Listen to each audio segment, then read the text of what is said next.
Wings in the Balance by Sevastian Winters. The sun dipped low over the deadlier airfield, casting shadows that stretched long and thin across the tarmac. The heat shimmered, distorting the lines of hangars and planes. Will Thomas wiped sweat from his brow, but the heat wasn't what weighed him down. It was the lie he carried. His fingers twitched, craving the feel of the cockpit's controls, the only place that offered any sense of ease. His boots crunched over gravel as he made his way to the steerman biplane. Nearby, the clang of wrenches and the murmur of mechanics filled the air.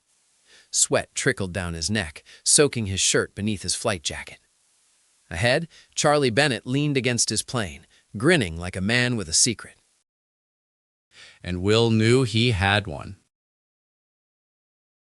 Charlie strolled over, boots scuffing the dirt. That grin widened, and something about it made Will's skin crawl. "Ready for another flight, Tommy?" he asked, the name stretching like a joke. "Or is it Will?" Will forced a smile. "I don't know what that means." His pulse pounded, but he couldn't show it. Not now, not ever. He turned his attention to the plane, checking it, though the mechanics had already combed through it 100 times. Why did they have to run into Billy Tolliver, of all people, during R&R at the beach over the weekend? Billy was the biggest blabbermouth in his hometown, except for maybe Billy's sister Janie, but he wasn't about to run into her on an Air Force base on the way to war. The truth burned in his chest. He wasn't Tommy. He wasn't 18. He was 16, too young to be here.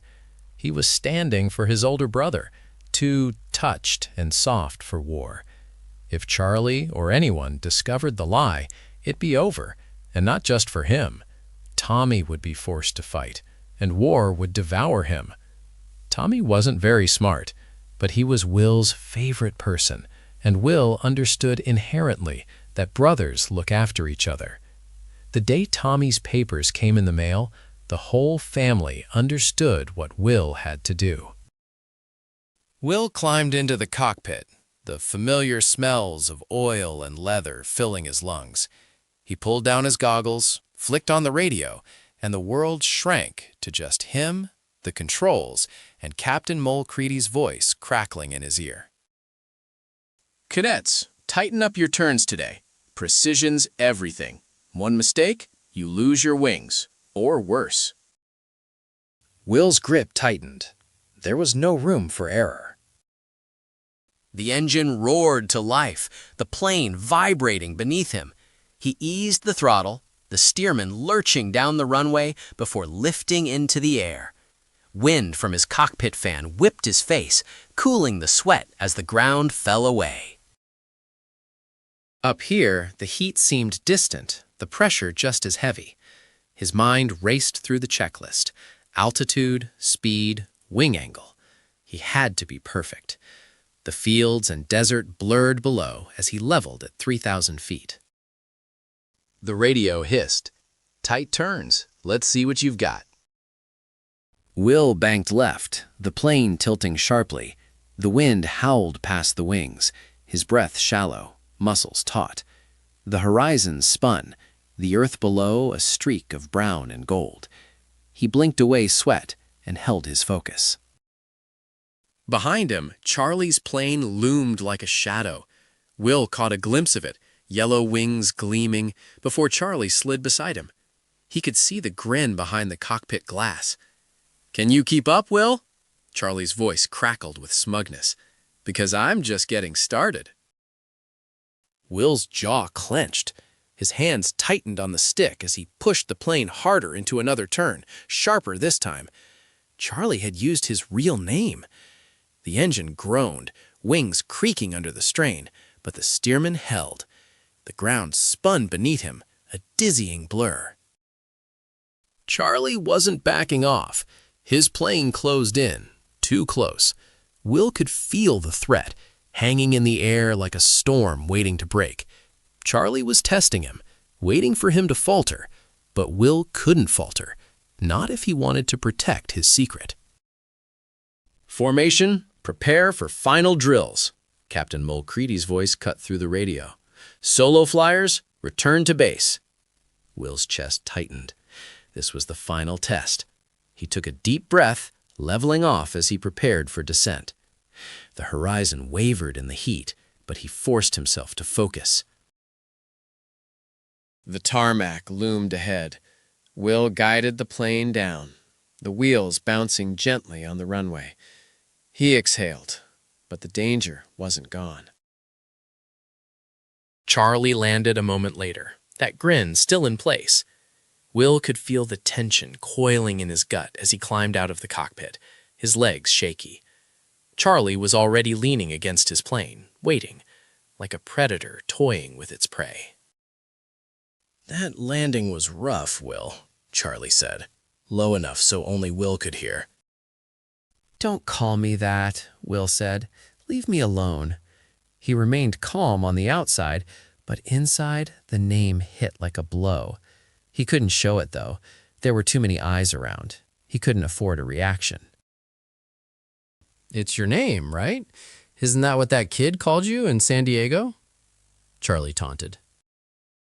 "I don't know what you're talking about," Will said, voice tight but controlled. Charlie's grin darkened. "I think you do. You've been flying well, but not well enough to keep a secret like that." Will's pulse hammered.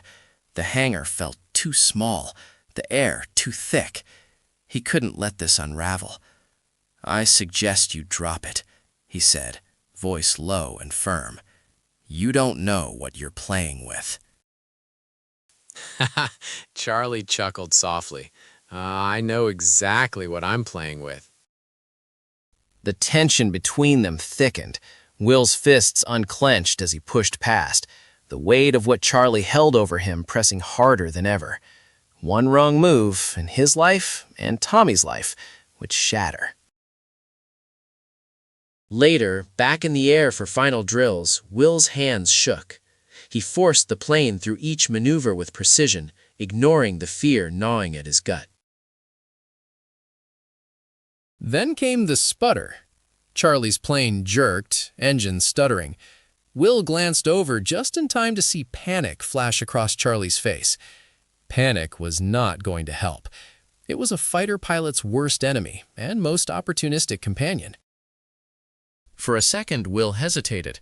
He could let it happen, let Charlie crash, let the problem solve itself. But his hands moved on instinct and training. He pulled alongside Charlie. "Ease up, Bennett," Will barked. "We're taking this slow. Follow my lead. We're gonna do this together, real slow-like, by the book." Across from him, through the cockpit canopy, Will could see Charlie nod. He understood. Charlie's plane jerked again, but he held steady, falling into formation. "Easy does it, Charlie. Light on the choke, just like they taught us in dead stick training. I'm right here with you." Charlie regained control of his faltering plane. Will continued to talk Charlie through the procedures, calmly, one by one, slowly, while mimicking the same procedures to stay right on his fellow airman's wing. Together, they descended, a few feet at a time, ticking off mile by mile, until finally the airfield came back into view and the pair landed safely side by side, touching down with a rough jolt.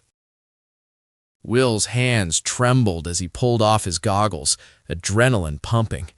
Charlie staggered out of his plane, pale, shaken. "You saved my ass," Charlie muttered, running a hand through his hair. Will shrugged. "Didn't want you to crash. It would have spoiled the whole runway for the rest of us." Charlie managed a weak grin, and then he turned serious. "I don't know the whole story, but whatever you're doing, I get it. We're good. I wish I had a brother as brave as you." Charlie clapped Will firmly on the back. "We're good, Tommy." Relief washed over Will. The weight eased. For now, his secret was safe. For the first time in weeks, he could finally breathe.